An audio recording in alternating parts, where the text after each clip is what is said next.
Merci d'être présent ce matin. Donc on reprend ces cours que nous avions donnés déjà il y a quelque temps. C'était durant le temps de l'Avent, donc avant Noël. Donc nous reprenons cette série de cours sur le sacrement de l'Eucharistie. Je vous rappelle que je me sers d'un livre écrit par le père Alexandre Schmemann qui s'appelle « L'Eucharistie, sacrement du royaume ». C'est un des cours qui est donné à Saint-Serge dans le cadre des études théologiques. Alors, je vous propose ce matin de reprendre ce que nous avions abordé la dernière fois sur un chapitre qui s'appelle le sacrement des fidèles. Et puis, selon le temps qui nous restera, on commencera à aborder le sacrement de l'offrande. Donc, le sacrement des fidèles. J'ai sélectionné quelques passages que je vous propose d'étudier. Le Christ est le sauveur du monde, comme nous savons. Et le salut a été accompli par son inhumanation. C'est ça, l'inhumanation. Ça veut dire que, en entrant dans notre humanité,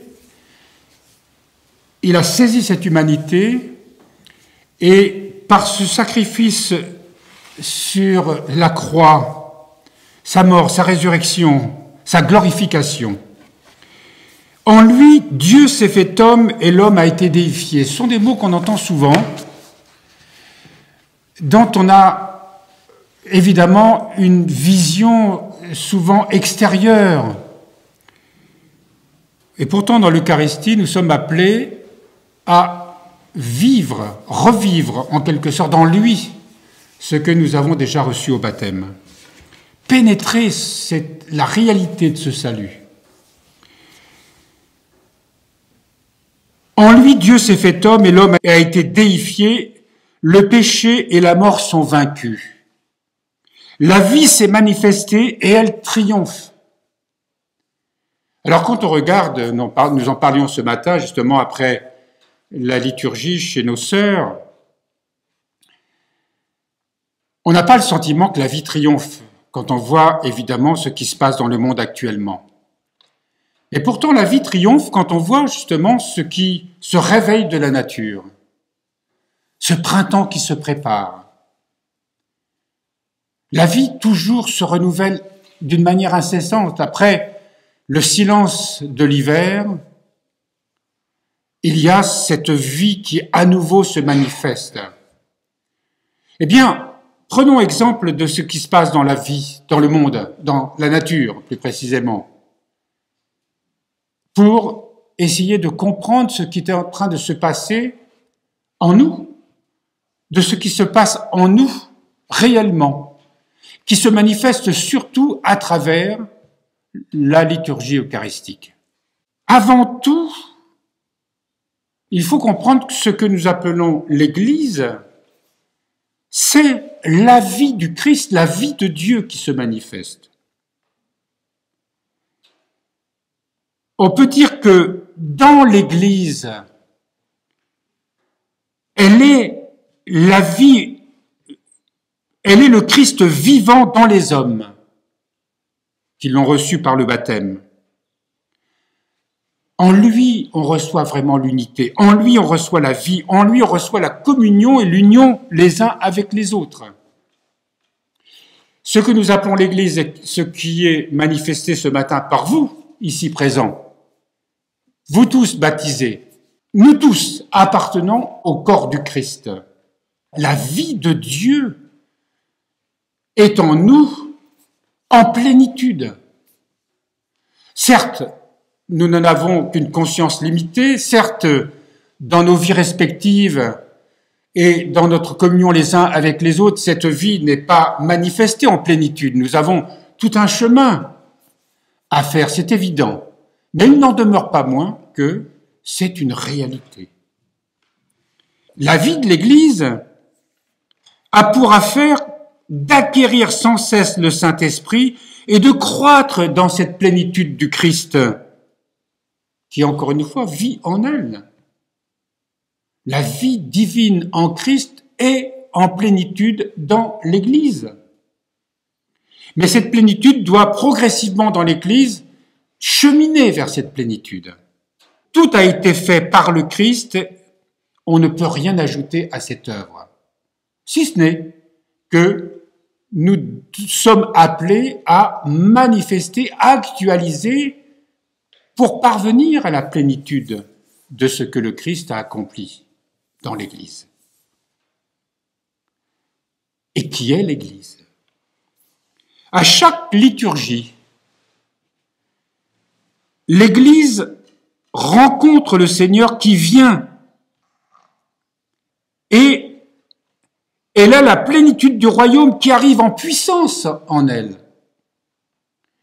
Chaque Eucharistie, et nous l'avons vu déjà dans les cours précédents, c'est que lorsque nous venons ici à l'église, le dimanche matin par exemple, vous vous souvenez, dès qu'on sort de chez soi, c'est un lapsus intéressant.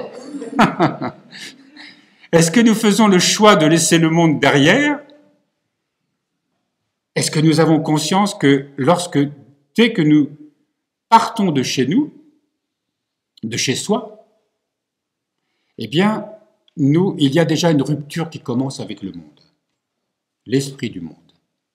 Certes, nous ne cessons pas d'être dans le monde, puisque nous sommes dans ce corps qui est lié à ce monde, qui est lié à l'ensemble de tout ce qui est.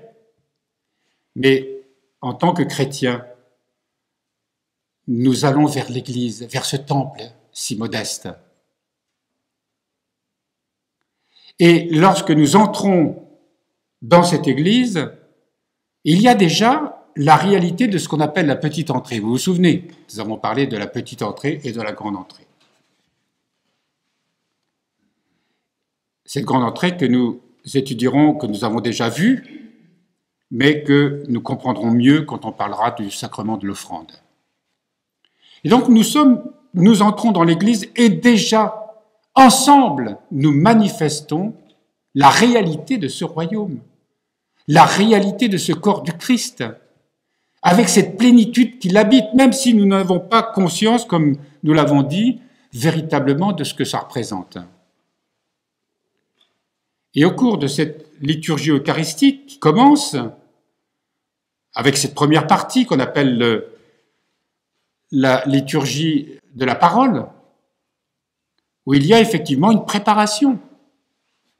À travers les lectures, nous avons vu l'importance qu'il y avait pour ceux qui lisent la parole de Dieu de d'abord comprendre ce qu'ils lisent, autant qu'il est possible, mais aussi d'acquérir cette façon de lire cette parole.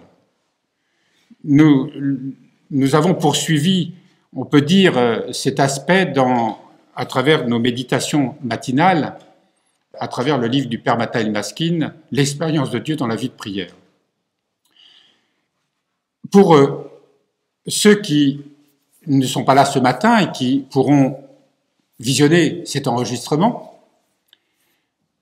de comprendre combien cette parole ne doit pas être abordée d'une manière intellectuelle, rationnelle, comme on fait souvent d'ailleurs dans l'exégèse. C'est un aspect qui a son importance, évidemment, mais on reste en delà vraiment de l'écorce de cette parole. Nous l'observons seulement de l'extérieur. Parce que quand on parle de la parole, elle doit s'écrire avec un grand P. Elle est une manifestation de la vie divine, de la grâce divine, de cette plénitude dont on parle ce matin à propos du corps du Christ. Et ça, on ne peut pas l'aborder avec nos moyens humains.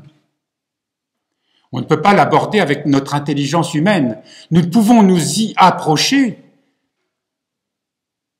Et nos pères, comme le père Mathaël Mastin, cette expérience des pères du désert, quand ils abordent la parole de Dieu, et je vous citais ce matin la conversation que j'avais avec un de nos prêtres, où nous parlions de cette expérience des pères du désert dans notre propre pratique de la lecture de la parole. Et il disait que lui, chaque matin, prenant un passage de la lecture du jour, de l'évangile du jour, pas forcément la péricope en entier, mais un passage de l'Évangile, et qu'il récitait très lentement, avec un esprit ouvert, sans chercher à l'analyser, en s'ouvrant dans l'Esprit Saint à ce que Dieu nous donne. C'est une sorte d'eucharistie de la parole, nourriture divine, toujours appropriée à ce dont nous avons besoin. Relisons très lentement, plusieurs fois ce passage, en observant entre chaque lecture un temps de silence, d'action de grâce, où on remercie le Seigneur de ce qu'il nous donne à travers cette parole. Et il me disait que combien pour lui, ce qui avait été lu dans le calme, dans la foi, dans l'action de grâce, combien cette parole l'accompagnait tout au long du jour, comme une sorte de présence en soi, qui rejoint ce que je vous disais ce matin à propos de cette contemplation, de lorsque cette parole laisse en nous une empreinte qui continue de nous habiter, qui nous élève, qui est déjà un des premiers degrés de la contemplation intérieure de Dieu dans l'œuvre de prière. Alors, lorsque je reviens à, évidemment, notre mystère du sacrement de l'Eucharistie, vous imaginez lorsque les lecteurs qui savent qu'ils ont vraiment un chemin à faire dans l'annonce de la parole, comme dans l'annonce de la façon de chanter la liturgie, les monitions diaconales, que ce soit les monitions lorsque le prêtre invite au silence, invite à l'intériorité, ou lorsqu'il chante les litanies, ou lorsqu'il chante les diptyques, combien le soin qu'il faut apporter. C'est un vrai travail difficile pour eux. Difficile parce que il faut corriger sa façon d'exprimer cette parole. Souvent, on a des habitudes, comme je vous parle. La façon dont j'expose aujourd'hui ce cours n'est absolument pas le même du tout lorsque nous chantons la parole de Dieu. Il y a là toute une technique qu'il faut acquérir, technique qui doit nous ouvrir au mystère de la parole et de l'annoncer avec cet esprit que j'évoquais précédemment lorsque je parlais de ce prêtre avec qui j'étais en conversation. Et ça, c'est dans le ministère diaconal, dans le ministère du chantre, c'est une œuvre difficile où sans cesse il faut se remettre en cause, sans cesse se perfectionner, sans cesse se corriger. Et quelquefois, c'est difficile. Quel est l'iconographe lorsqu'il est véritable iconographe, n'a pas été sur son icône et se rendre compte qu'il ne parvient pas à corriger ce qu'il sent devoir corriger, ou lorsqu'il a été montré son icône à l'évêque ou à un autre iconographe qui lui demande, qui lui fait observer qu'il doit corriger certains défauts ou certains aspects de son icône. Et n'y parvenant pas parfois, où il y a une vraie souffrance intérieure qui peut nous amener à tirer des larmes de notre cœur et d'apprendre à déposer tout cela, à accepter nos limites, à prier le Seigneur de nous aider à dépasser, à corriger certains défauts qui sont des défauts qui sont aussi en nous. Ce que trahit le dessin, ce que trahit la peinture, ce que trahit l'écriture de l'icône, c'est la révélation de ce qui en nous doit grandir en Dieu. Eh bien, pour la parole, l'annonce de la parole, c'est la même chose. Des fois, j'entends toujours les mêmes erreurs, et c'est parce que c'est mon rôle aussi de les entendre, parce que c'est quelque chose auquel je suis très attaché. Des fois, je ne peux pas dire Là encore, tu fais les mêmes erreurs. Là encore, je sais qu'il faut attendre et que moi-même, d'ailleurs, il faut que je sois patient. Il y a un moment pour tout et que un jour, peut-être ici, j'espère, on pourra faire un stage particulier sur vraiment comment faire un travail en profondeur, comme on le fait ici quand il y a les stages d'icônes. Comment écrire, je vais reprendre le même terme, écrire la parole de Dieu en l'annonçant. Et ça, c'est un aspect très important de la vie liturgique, de la célébration liturgique, de nos offices monastiques notamment. Comment, à l'image des pères du désert, ce que nous enseignent les pères du désert, comment, là, quelque part dans les grottes du désert d'Égypte, que nous connaissons bien, certains d'entre nous connaissent du moins, eh bien, comment ces pères, il leur a été révélé dans l'Esprit Saint le mystère de la parole de Dieu. Donc, dans l'Église, lorsque nous sommes rassemblés en Église le dimanche matin, se révèle la plénitude de la puissance divine, de la perfection divine, de la vie divine.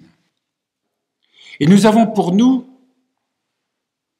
à comprendre ce que nous faisons là, le dimanche matin. Est-ce que nous l'avons déjà dit?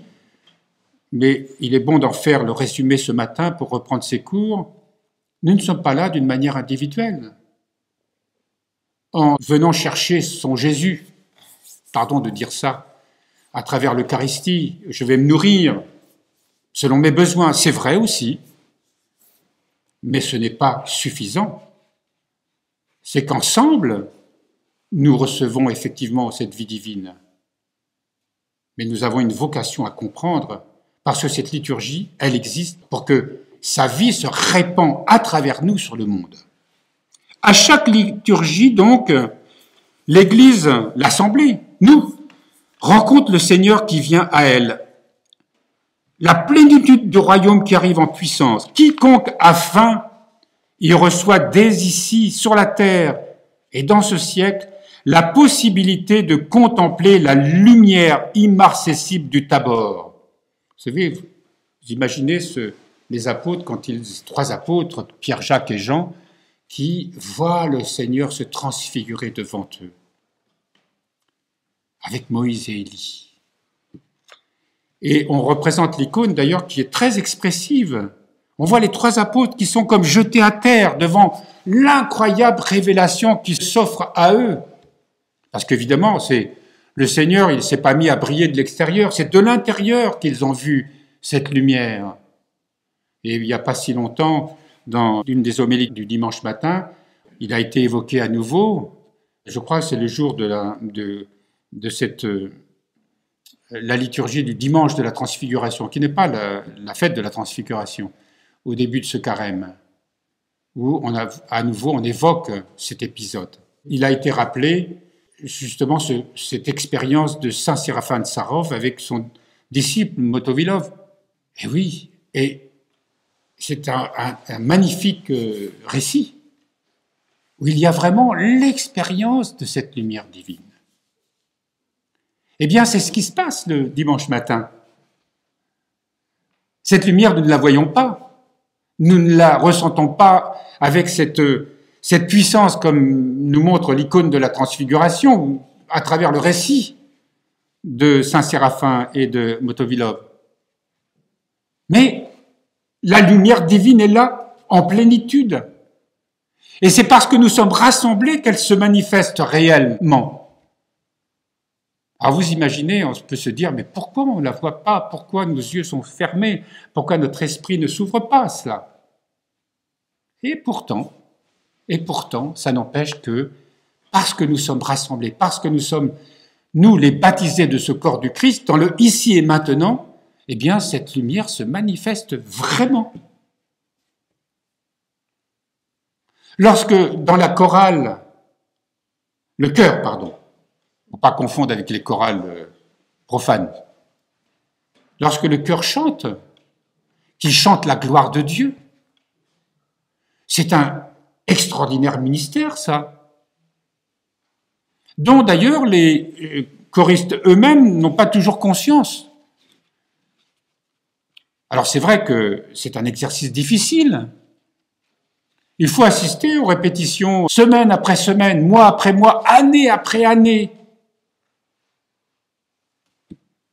où les mêmes choses sont sans cesse répétées, où quelquefois il y a de la souffrance. C'est dur. Et Anne-Françoise, qui doit diriger ce chœur, et qui a reçu ce ministère, ça veut dire se guider par l'esprit, l'exigence. Et les frères et sœurs qui sont là, avoir ce travail difficile de répéter encore et encore, de se corriger, d'avoir à se remettre en cause, de se mettre dans l'obéissance, et non pas la soumission, hein, dans l'obéissance aux directives qui leur sont données pour que peu à peu, ce cœur puisse manifester la gloire. Et je voudrais justement rendre témoignage ce matin au travail de ce cœur. Parce qu'il y a des gens, quand ils viennent, ils se disent « Ah, quel cœur magnifique !» Alors que nous, on entend tous les défauts. Hein. Et pourtant, il y a véritablement une lumière qui sort, une gloire qui se manifeste. On peut parler justement de quelque chose de l'ordre de la manifestation de la lumière divine, comme ce qui s'est passé sur le mont Tabor, la transfiguration. Le cœur lui-même, sans se rendre compte, est transfiguré. Et ça, c'est quelque chose qui est réel. Et vous ne pouvez pas vous imaginer ce que vous apportez, vous, à travers le cœur, à travers ce que vous chantez, la peine que vous vous donnez année après année. Eh bien, parce que les anges aussi chantent avec vous. Et il y a quelque chose de l'ordre du mont Tabor qui se manifeste. Voyez comme la liturgie éclate de lumière et de vie. Alors, il y a les gens aussi, l'assemblée qui chante. C'est le philosophe que nous avons invité pour la Saint-François, vous vous souvenez, Bertrand Vergely, qui disait « Ici, l'assemblée chante ». Parce que oui, les gens chantent avec le cœur. Alors évidemment, le cœur, lui, chante des pièces évidemment plus complexes quand il s'agit de chanter des tropères, des cantiques qui sont liés à la fête du jour ou au temps. Mais il y a deux parties de la liturgie que nous chantons tous les dimanches et que tout le monde peut chanter. Et tout le monde manifeste cette gloire. Tout le monde est dans cette gloire. Et nous ne la chantons pas seulement pour nous, pour le monde entier. Une liturgie, c'est une évangélisation où on ne s'adresse pas directement à des gens qui sont en face de nous, mais que nous répandons, c'est la vie divine que nous répandons sur le monde. Voilà le sacerdoce des fidèles. Ô combien plus important que nous le pensons. Dans cette vie nouvelle, il n'y a pas de différence entre les forts et les faibles, les esclaves et les hommes libres, entre le sexe masculin et féminin, dont nous parlions ce matin. Celui qui est dans le Christ est une créature nouvelle. Nous manifestons véritablement, parce que nous sommes, en tant que baptisés, dans ce corps du Christ, créatures nouvelles. Et nous manifestons la vie de ces créatures nouvelles, qui, encore une fois, se répand sur le monde. C'est bien pourquoi les laïcs, le clergé, la multiplicité des ministères n'a pas d'autre fin que la croissance de chacun et de tous ensemble dans la plénitude du Christ. Ensemble, lorsque nous célébrons cette liturgie, nous grandissons ensemble, chacun selon ses ministères, selon ce à quoi il a été appelé. On n'est plus dans les catégories comme il a été dit, du fort, du faible, de celui qui a telle ou telle richesse, visible ou non, de celui qui est à l'autel qui célèbre, de celui qui chante dans le chœur, de celui qui est dans l'assemblée.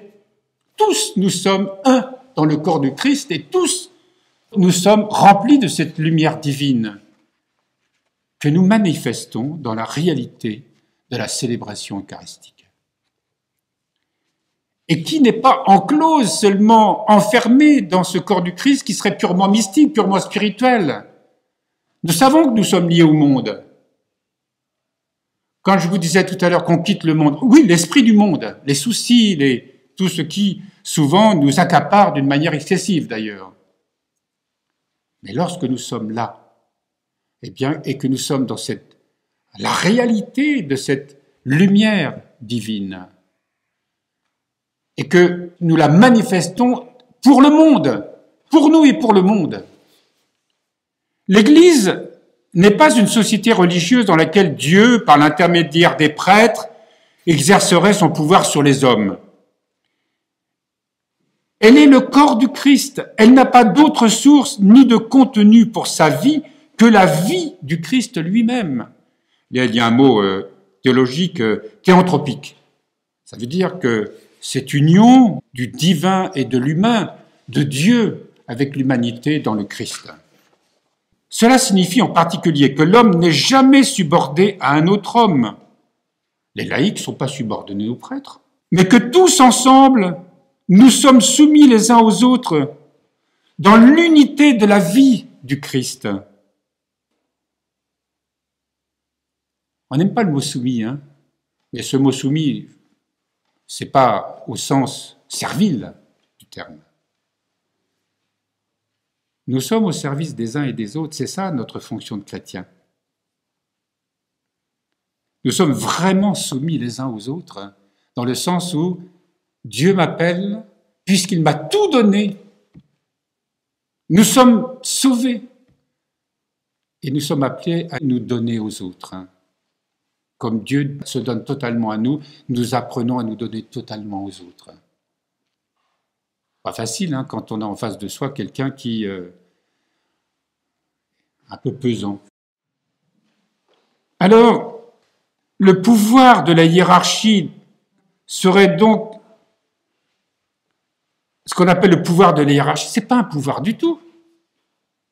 La hiérarchie ecclésiastique, c'est pas un pouvoir.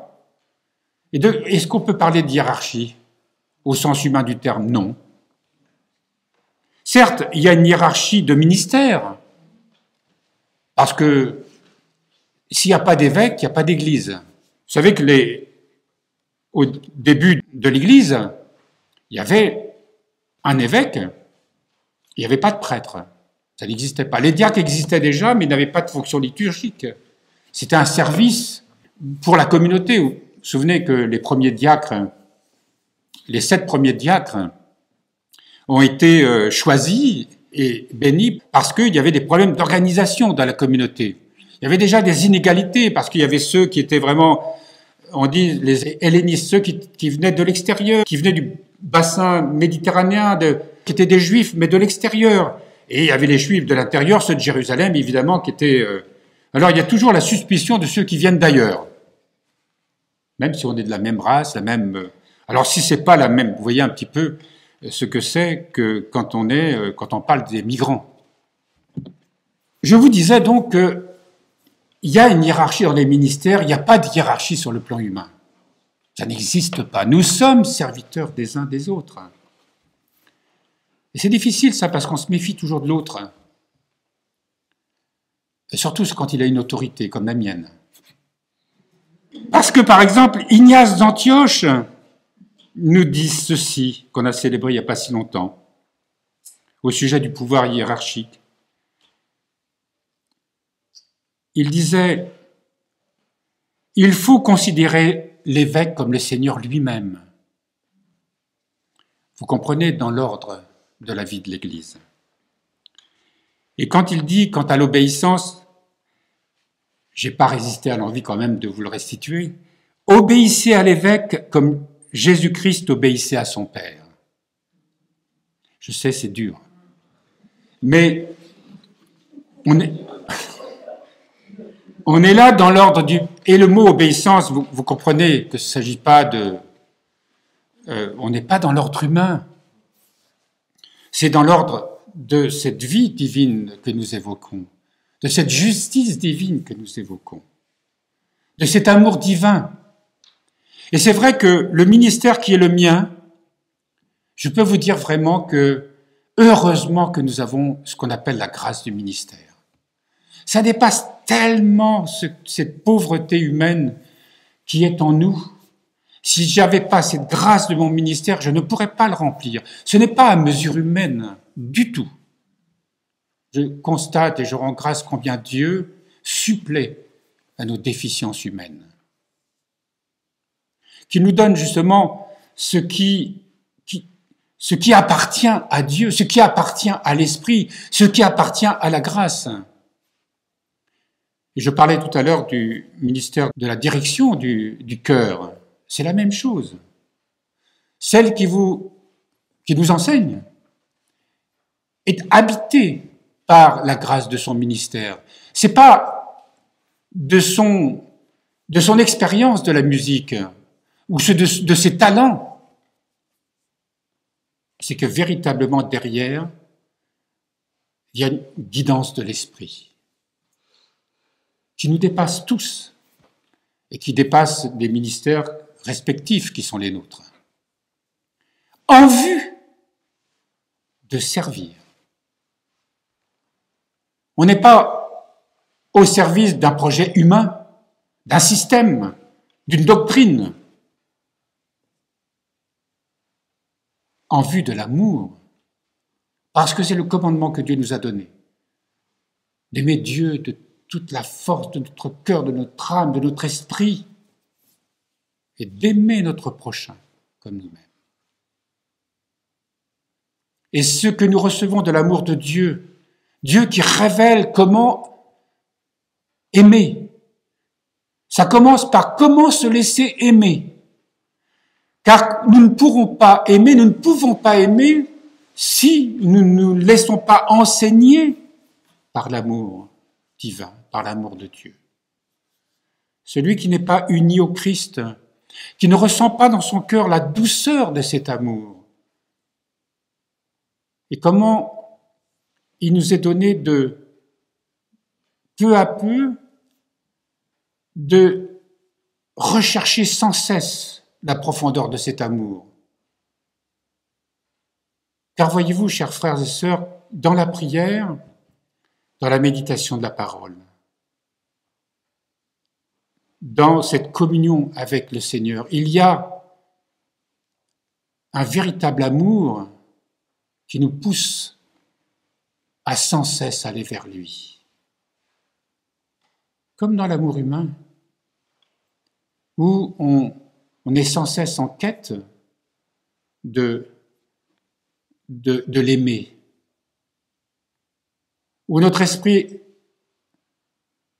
nos pensées, tout est consacré à l'aimer.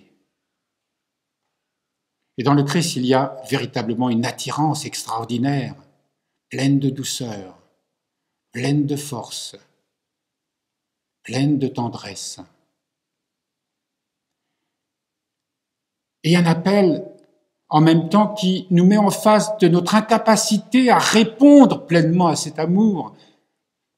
Et c'est une véritable souffrance, comme j'évoquais tout à l'heure, le travail, tout ce que nous essayons de mettre en œuvre pour bien chanter la parole de Dieu, dans les répétitions du chœur, ou de l'iconographe, ou du chantre qui essaye de répéter et qui ne parvient pas à faire ce qu'on lui demande, etc. Et c'est ainsi qu'on entre dans un véritable renoncement à soi, un véritable dépouillement qui nous conduit à aimer. Vous qui chantez dans le chœur, c'est par amour que vous le faites. C'est ce que vous offrez à l'Assemblée. C'est ce que vous offrez à Dieu. C'est ce que nous offrons tous à Dieu. Tous ces icônes qui nous entourent, que de larmes, elles ont été l'objet. Et c'est pour ça qu'elles sont sanctifiées et que même si elles ne sont pas parfaites, elle rayonne de la gloire de Dieu. Dans ce cours de ce matin, à propos de notre vocation, de ce qu'on appelle le sacrement des fidèles, le Seigneur est venu sauver le monde et donner sa vie pour lui. Comment le monde serait-il sauvé sinon par le sacrifice du Christ, et comment pourrions-nous accomplir son ministère sinon en participant à son sacrifice? Tel le sacerdoce universel de l'Église, le sacerdoce même du Christ auquel elle est consacrée parce qu'elle est son corps, sa mission essentielle à l'égard du monde. C'est pour ça que le Seigneur a créé l'Église, pour que nous puissions sans cesse manifester ce sacrifice, accomplir sans cesse ce sacrifice. Ce sacrifice, c'est donner. Le Christ qui donne sa vie pour le monde, il la donne à nous tous qui sommes baptisés, pour que nous puissions nous aussi la manifester au monde. C'est ça la réalité de l'Eucharistie du dimanche matin. Le Seigneur se donne à nous, et nous nous donnons à lui. Mais on ne peut pas se donner autrement qu'en se donnant au monde en même temps. Vous vous souvenez de ce commandement, aimer Dieu de toute la force de son cœur et aimer son prochain de la même manière. C'est un seul et même commandement. Le dimanche matin, nous venons à la rencontre de l'amour de Dieu.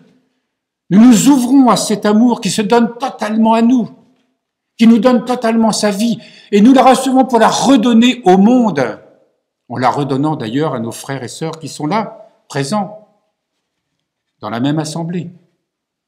C'est notre vocation. Et c'est une vocation qui n'est pas seulement limitée à l'heure et demie ou 2 heures de liturgie du dimanche matin, mais c'est de comment continuer à opérer ce mystère de l'Eucharistie dans la vie de chaque jour. Tout ce que nous vivons doit être une continuité de cette Eucharistie. C'est notre sacerdoce. C'est le sacerdoce de l'Église. C'est le sacerdoce de tous. Et plus particulièrement des fidèles, parce que pour nous qui sommes ici, dans le monde monastique, c'est évident que nous avons un ministère particulier, de vivre en communauté. Nous ne travaillons pas dans le monde. Nous prions sans cesse pour le monde à travers les offices quotidiens. Mais pour tous ceux qui sont à l'extérieur, qui travaillent ou qui sont dans le monde, vie de famille, etc., il y a là le ministère, justement, d'apporter cette gloire divine,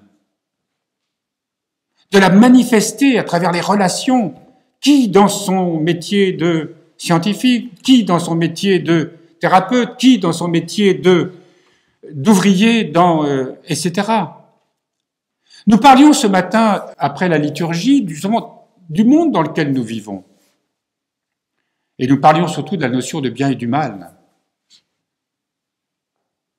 Qu'est-ce que c'est le bien et le mal?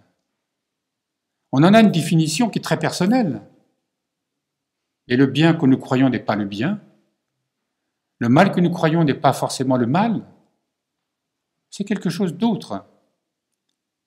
Certes, il nous est donné tout de même de discerner ce qui nous paraît juste et bon, d'après la morale, d'après l'éducation que nous avons reçue, d'après tout simplement les vertus, ce qu'on appelle les vertus dans la tradition chrétienne.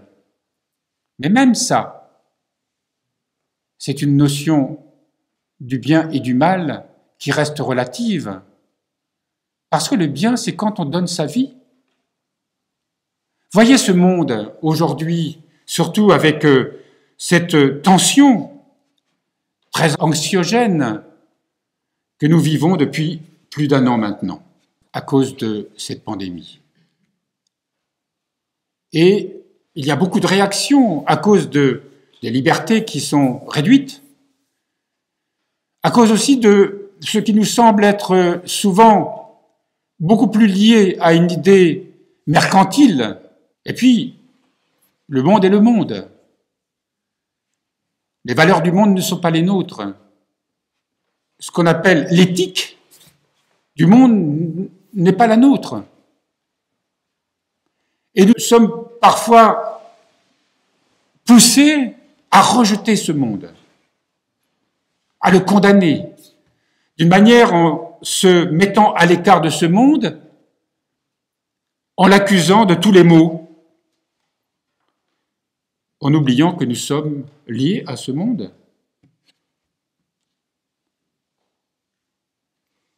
Nous avons le droit, évidemment, de discerner ce qui ne va pas dans le monde, ce qui est l'esprit du monde et ce que est l'esprit du Christ, bien sûr. Mais n'oublions pas que ce monde, il est composé d'êtres humains. Il est composé de toute la matière du vivant dans lequel nous sommes. Et que si les hommes sont égarés au point d'être poussés à faire périr cette planète pour des motifs mercantiles, à bafouer tout ce qui faisait nos valeurs jusqu'à maintenant, valeurs humaines, valeurs spirituelles, il n'en demeure pas moins que nous ne pouvons pas nous permettre de dire, de nous réfugier dans notre petit ghetto, dans notre petit monde, en disant « nous avons la vérité et l'erreur, c'est là-bas ». Le Seigneur nous demande d'aimer le monde, non pas d'aimer le monde dans ses abus, dans ses dérives, mais d'aimer notre prochain qui est dans ce monde. Et il nous faut embrasser ce monde. Comment peut-on répandre cette grâce, justement, qui nous est donnée durant la célébration eucharistique, si nous rejetons ce monde? Ce monde a besoin d'amour, parce qu'il ne connaît pas l'amour vrai. Ce monde croit qu'il vit dans une réalité qui n'est pas le réel de l'instant présent en Dieu. C'est à nous de donner à ce monde ce qui lui manque et qui, justement, l'entraîne dans ses dérives. C'est difficile, c'est même impossible. Mais avec la grâce de Dieu et la puissance de Dieu, tout est possible. Ne tombons pas dans le piège de tout rejeter d'un bloc, d'accuser tel ou tel gouvernant, tel ou tel responsable de ceci ou de cela, telle et telle multinationale, Big Pharma ou autre. C'est trop facile. Ce monde a besoin d'amour. Et le Seigneur a créé l'Église, et il a créé le sacrement eucharistique pour que nous puissions répandre cette grâce d'amour sur ce monde qui en a tant besoin. Voilà la vocation du peuple de Dieu. Notre vocation, même si nous avons des ministères à l'intérieur de cette Église, il y a un ministère qui surpasse tous les autres, c'est le ministère de l'amour. Voilà le sacrement des fidèles, ce que nous recevons et ce que nous avons à mettre en œuvre jour après jour. Si l'Église n'est pas de ce monde, cependant, si elle se sépare du monde, elle le fait pour le monde. Se séparer, vous comprenez, elle se met à part parce qu'elle n'est pas dans son esprit, mais elle le fait pour le monde afin d'apporter le sacrifice du Christ pour tous et pour tout. Si l'Église n'avait pas la plénitude du salut, elle n'aurait rien à témoigner dans le monde. En revanche, si elle s'abstenait de témoigner, si sa mission et son ministère n'étaient pas l'offrande du sacrifice du Christ, le Christ ne pourrait pas sauver le monde. Le salut que le Christ opère dans le monde se fait à travers, justement, ce ministère, ce sacrement des fidèles pour le monde. Nous nous séparons du monde pour apporter au monde le salut dont il a besoin. Les paroles nous rappellent que le sens de la liturgie n'est pas que le clergé y officie pour des laïcs. Vous imaginez un prêtre à l'autel, il célèbre la liturgie pour apporter aux fidèles ici présents la grâce dont ils ont besoin. C'est vrai, chacun pour notre part. Mais c'est beaucoup plus que ça. On est tous unis les uns aux autres, soumis les uns aux autres, comme je vous disais tout à l'heure, dans une vision du service qui est de se donner totalement les uns aux autres, comme le Christ se donne à nous, afin que nous puissions nous donner totalement au monde. Le monde ne peut pas être sauvé, le monde ne peut pas se transformer si nous ne comprenons pas la vocation qu'il a. C'est pour ça que le Christ, il y a 2000 ans, a créé ça, plus de 2000 ans. Et quelquefois, il nous semble que nous n'avons pas vraiment perçu la grandeur de ce ministère. J'écoutais récemment encore une interview, enfin une émission de l'orthodoxie à la télévision, où un théologien évoquait justement le mystère de l'Eucharistie. Et il redisait effectivement que ce qui est célébré dans l'humble temple ici ou là, cette liturgie, elle n'est pas réservée aux quelques membres. C'est pas un prêtre qui est là, il a reçu un ministère, il appelle l'Esprit Saint sur ses dons pour que ce pain et ce vin deviennent corps et sang du Christ et qu'il donne nourriture aux baptisés qui se trouvent présents. Non, pas seulement ça. Cette liturgie, elle rayonne sur le monde entier. Il n'y aurait qu'une seule liturgie dans le monde. Elle rayonnerait sur le monde entier. Alors vous imaginez toutes les liturgies qui sont célébrées et qui rayonnent sur le monde entier, mais que doit continuer de rayonner à travers la vie de chacun, parce que nous sommes appelés à entrer dans ce service d'amour. Voilà ce sacrement des fidèles. Il faut se rappeler, nous dit le Père Alexandre ce matin, que ce n'est pas pour nous-mêmes que nous entrons dans l'Église, ni pour y trouver quelque chose qui ne soit qu'à nous. C'est pour servir l'œuvre du Christ dans le monde. Il n'y a pas d'autre moyen de se sauver, nous personnellement et le monde, sinon en donnant sa vie au Christ qui nous a aimés, qui nous a lavés de nos péchés par son sang et qui a fait de nous un royaume, des prêtres pour Dieu et son Père. C'est afin d'accomplir ce ministère que nous nous sommes réunis en assemblée eucharistique. Donc chaque liturgie que nous célébrons, c'est vraiment pour que nous puissions accomplir ce à quoi nous sommes appelés, ce à quoi l'Église est appelée. Je vais terminer ce chapitre par le dernier message de la Mère de Dieu à Medjugorje, donné le 25 février, et qui va tout à fait dans ce que nous avons médité ce matin. Chers enfants, Dieu m'a permis d'être avec vous encore aujourd'hui pour vous appeler à la prière et au jeûne. Vivez ce temps de grâce et soyez témoins de l'espérance, parce que je vous le répète, petits enfants, qu'avec la prière et le jeûne, même les guerres peuvent être arrêtées. Avec la prière et le jeûne, même les guerres peuvent être arrêtées.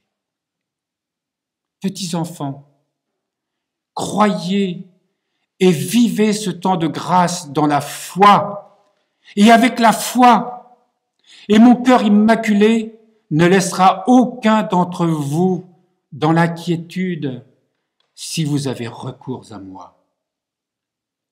J'intercède pour vous devant le Très-Haut, et je prie pour la paix dans vos cœurs et pour votre espérance dans l'avenir. Merci d'avoir répondu à mon appel. La Mère de Dieu ce matin encore nous redit ce à quoi nous sommes appelés, en jeûnant, en priant,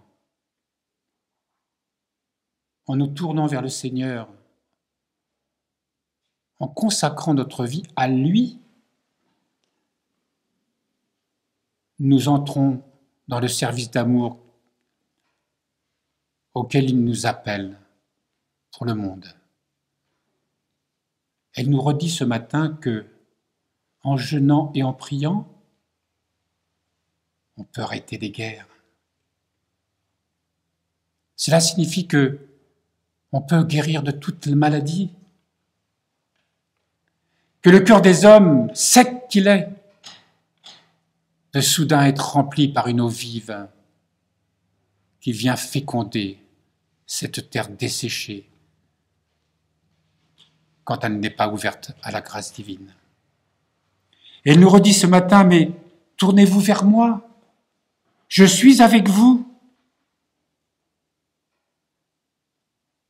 N'ayez aucune inquiétude. J'intercède pour vous devant le Très-Haut et je vous obtiens des grâces que tous vous avez besoin pour vraiment entrer dans ce ministère. Pas des grâces au sens égoïste du terme, où on lui demande de gagner au loto, de trouver l'amour parfait dans sa vie, si ça arrive, voyons ce qu'on peut en faire. Mais c'est tout de même pas un objectif. L'objectif, parce que nous le savons, la paix, la joie, ce que j'évoquais tout à l'heure lorsqu'on est en cœur à cœur avec Jésus, combien il est bon, combien il est grand, combien est le bonheur de l'avoir rencontré, de vivre avec lui. Et combien il nous donne la joie de pouvoir nous donner, de pouvoir nous consacrer à ce ministère, d'être des apôtres de l'amour. Et la Mère de Dieu, cette bonne mère, comme disent les Marseillais, elle est là pour nous protéger, pour nous guider, pour nous conduire dans ce chemin.